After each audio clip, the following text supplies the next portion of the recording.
name is Ty Valencia, and today I'm going to be talking about financial literacy, specifically why I believe that financial literacy should be implemented into schools and the education system. So for my audience, I have Jonathan. He's managing my screen in the back. I have Alex. He's recording. Say hi. Hey. And then I have my third audience member on FaceTime. Say hi. Hi. Okay, and we can get started. Okay, so for today, in today's speech, we're going to be talking about financial literacy, what it is, the concepts of it. We're going to be talking about the lack of financial literacy among young adults. We're going to be talking about how we can implement financial literacy into the school system. And we're going to be talking about how to further our future. Okay, so what is financial literacy? Do any of you guys have an idea of what financial literacy is? Go ahead.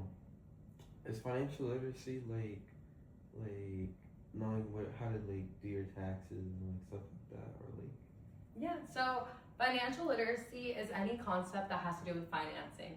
So this could be anything from budgeting to doing just that, filing taxes, knowing what a 401k is, knowing how to manage your student loans, or how to manage your debt. Okay, so I want you guys to put this case scenario in your head.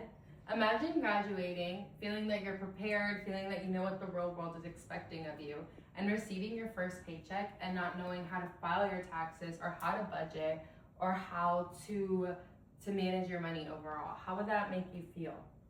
overwhelmed. Overwhelmed, yeah. Overwhelmed as well. Yeah, so what we are finding currently is that a lot of Americans, a lot of young adults are finding themselves in a position where they're graduating and they're feeling just that. They're receiving their first paycheck. They're unsure of how to manage their finances, unsure of how to budget, unsure of how to tax, unsure of how to put aside money for an emergency fund or for the retirement.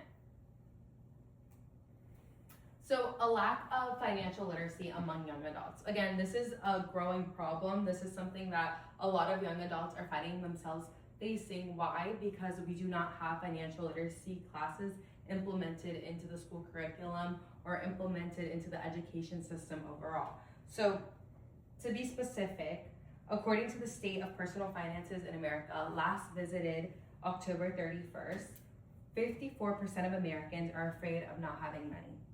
34% of Americans say they either struggle or in crisis, or are in crisis with their finances. And 51% of Americans are regretting taking out student loans to pay for their education. So again, to go with the lack of financial literacy, many young adults are finding themselves in positions where they're facing financial stress or they're facing financial ruins even because they've gotten themselves in so much debt with no knowledge or no financial concept of how to deal with their debt. So this is going to lead us into the consequences. Not having financial literacy courses in school is leading to students being unprepared and is leading to further consequences in the US. So specifically this chart, I guess you could say, from the Global Education Project shows that there's an increasing amount of debt in the US government, starting from 1940 where we have minimal debt all the way to 2020 and up estimated, where we can see a drastic increase. And again, the consequences go from missing car payments to getting themselves in student loans that is putting them in financial ruins. It goes from not having emergency funds to not having a retirement fund. It's not knowing how to manage your money, how receiving money is just going down the drain. Why? Because you are unsure of how to put it away or how to file taxes on it or how to invest in it so your money grows. So what is the mission of the school or the education system? I believe that the mission is clear: to prepare students for the future. So again, not having literacy courses is doing, how would I say it? It's doing a discard for our students. It's not allowing students or young adults to be prepared for the real world. It's not allowing students to have any basic concepts on how to file taxes, what a 401k is, how a 401k form looks, or how a mortgage form looks. According to the importance of financial literacy and education, lack of financial literacy leads to poor decision making, financial stress, debt, and insecurity. So again, not preparing these students is doing a big detriment to them. It's not allowing them to feel any type of confidence when it comes to knowing how to manage their money, or it's not allowing them to receive a paycheck and know exactly how to budget it or what to do with it so that they can have a successful future. So this is why I believe that we should implement financial literacy courses into the education system. According to Teaching Kids to Manage Money Yields Big Returns, last visited on October 31st, requiring financial literacy education improves credit scores, reduces delinquency rates, and reduces the use of alternative financial services. So again, having these financial literacy courses are beneficial to our young adults, and we can see that.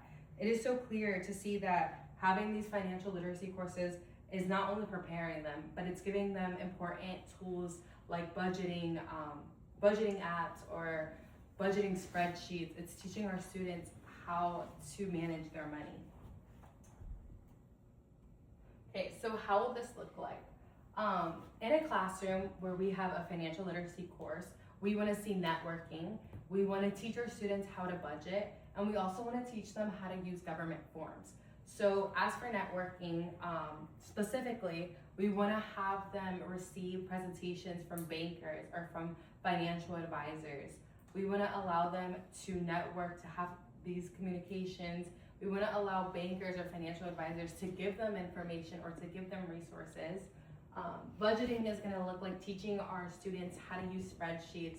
It's going to be giving students information on how to access different apps, or how much to put in an emergency fund, or what kind of money is okay to spend, or what kind of money is okay to put away. It's also going to be like teaching our students what government forms look like or are. So government forms could be anything that has to do with a mortgage, to financial taxes, to financing. It's going to teach students how to apply for their 401k or their 401k benefits. So I also want to implement that according to the Teaching Kids to Manage Money Yields Big Savings. It says that 18 to 21-year-olds were at least 40% less likely to fall behind on card payments. On payments on card accounts, and if they had 3 years of financial literacy education in high school. So again, we can start financial literacy courses as early as middle school and high school, and either or will be beneficial to our young adults. It will give our young adults the opportunity to be active members in society and